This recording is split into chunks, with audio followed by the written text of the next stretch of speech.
When I end Othello, I feel very mixed about Othello. Shakespeare's tragedies, as tragedies, the hero has to have a number of redeeming qualities. Otherwise, you don't empathize or sympathize with the hero, and it doesn't feel tragic in the end when the hero dies. On the other hand, different of Shakespeare's tragic heroes have sort of different levels of where you can sympathize with them.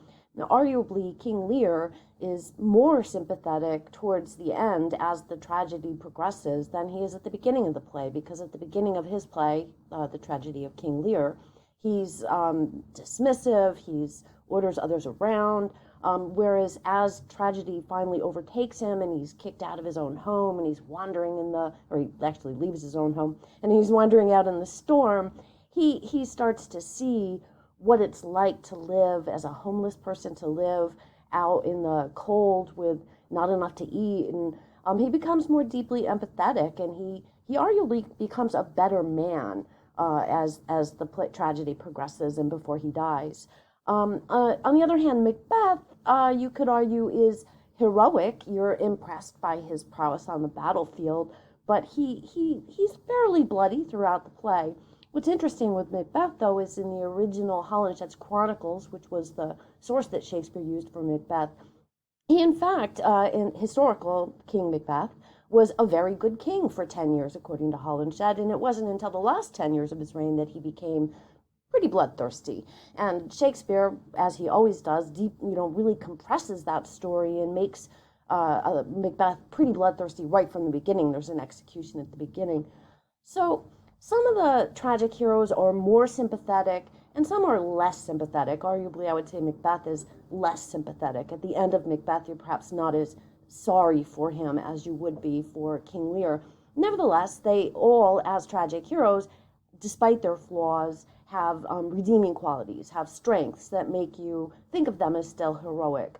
Now, Othello falls definitely in between those. On the one hand, he's not a Macbeth. You can't argue that he started out as this bloodthirsty tyrant, although he becomes, violent at the very end. But he's also not a King Lear. I don't think he becomes more deeply sympathetic as he progresses through the play. And in fact, I end up feeling pretty mixed about Othello, especially in his final speech. And so that's why I want to discuss that speech here. I want to go over exactly what he says, how he says it, and why he says it, as well as why I think it's a vexed issue in this play. First, you'll notice that Rodrigo is dead, Emilia is dead, and Desdemona is dead. So basically, we actually have a group of men standing over the dead bodies of women, Emilia killed by her husband, Iago, and Desdemona killed by her husband, Othello, and talking about it. So we start with Lodovico, this wretch, referring to Iago. Now notice through the whole of the play, everyone was like, wonderful, honorable Iago, honest Iago. Everyone had praised him. So there certainly seems to be a sort of pedestal or fall, it's like one or the other. He went very quickly, Iago, from being everyone's best buddy in the play to all of a sudden being this wretch. Hath part confessed his villainy. He hath partly told us what he's done that caused this tragedy to unfold the way it did. And Lodovico says to Othello, did you and he, Iago, consent in Cassio's death? Were you the two that planned to kill Cassio? Cassio is not dead. He does survive. But Othello certainly tried his best to get Iago to kill him. Aye. So Othello does own that. Yes, I conspired with Iago to kill Cassio. Cassio hops in, and notice Cassio is still on Othello's side. Dear General, I never gave you cause. I did nothing to cause this. And Othello, I do believe it, and I ask your pardon. Will you, I pray, demand that demi-devil why he hath thus ensnared my soul and body? So even though Othello owns the fact that he conspired with Iago to kill Cassio, he does here throw most of the blame on Othello. I ask your pardon. He does ask, he apologizes.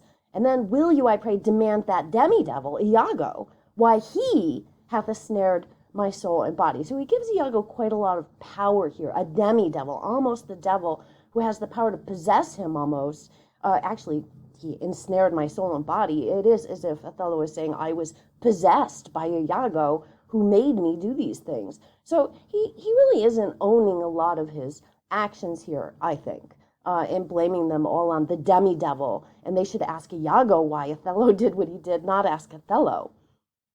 Iago being Iago, demand me nothing, what you know, and from this time forth I never will speak a word. Iago's, he never does really tell us what motivates him, or rather he gives us so many reasons why he might do all of the things he's done that you can't believe any one. Is it because he's in love with Desdemona? Is it because he thinks that Emilia slept with Othello? Is it that he's jealous that Cassio got the position he wanted? Is he angry that Othello promoted Cassio and not him? He gives so many different reasons that you can't really feel as if he's very trustworthy. You can't feel as if any of those reasons is the honest reason. Iago is not honest Iago.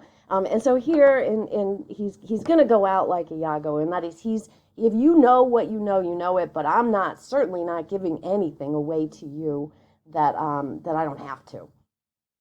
And Ludovico is shocked. What, you're not even going to pray? Because obviously Iago is going to be put to death for what he's done, and Ludovico is expecting he'll at least pray for his soul before he's killed. But of course Iago actually doesn't respond. Notice he really is never going to speak another word. Gratiano is really hopeful here. Torments will ope your lips. In other words, we're going to torture you, and you'll probably talk then, but I'm not so sure they're going to get Iago to talk. Othello, well, thou dost best. That would be great. He wants the full information. Now Ludovico turns, to Othello. Sir, you shall understand what hath befallen. So Ludovico is going to explain what it was that happened that set this situation up, which, as I think, you know not.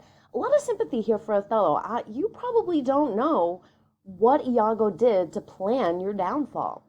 Here is a letter found in the pocket of the slain Rodrigo, and here another. He shows these papers. He's got these letters that poor Rodrigo had in his pockets. The one of the letters imports the death of Cassio to be undertook. So one of the letters is about how we're going to kill Cassio. And Rodrigo is the one that was supposed to kill Cassio and did kill Cassio. Iago is the one that masterminded that, convinced Rodrigo to kill Cassio, and then Iago killed Rodrigo to be sure Rodrigo wouldn't talk. Oh, villain! Notice Othello standing over the body of his wife, he is just strangled, and he's shocked. He's shocked, simply shocked, that Rodrigo and Iago would kill somebody, or try to kill somebody. Cassio agrees, most heathenish and most gross. So it's not very Christian of them, and also it's gross. It's very bad behavior. Now, Ludovico says, here's another discontented paper found in his pocket, too. Very Shakespearean there to call it a discontented paper. It is a piece of paper, but because it holds extremely bad news, it is a discontented paper. An unhappy or discontented would be not very happy with its situation paper. It has this bad information written on it. And this, it seems, Rodrigo meant to have sent this damned villain. So Rodrigo had meant to send this letter to Iago, this damned villain. Everyone's all over Iago at this point. But that, belike, Iago in the interim came in and satisfied him. Little turn of phrase there, he satisfied him, he answered him. What Iago did is he killed Rodrigo, and of course Rodrigo could then not deliver the letter. So Ludovico's being a little ironic here. Like Rodrigo's letter was answered, as it were, when Iago killed him. Again, Othello shocked. Oh, thou pernicious caitiff. This is a terrible person. Now here's the conversation over the dead bodies of the wives that the men should have been having way long ago in the play, and that is, how came you, Cassio, by that handkerchief that was my wife's?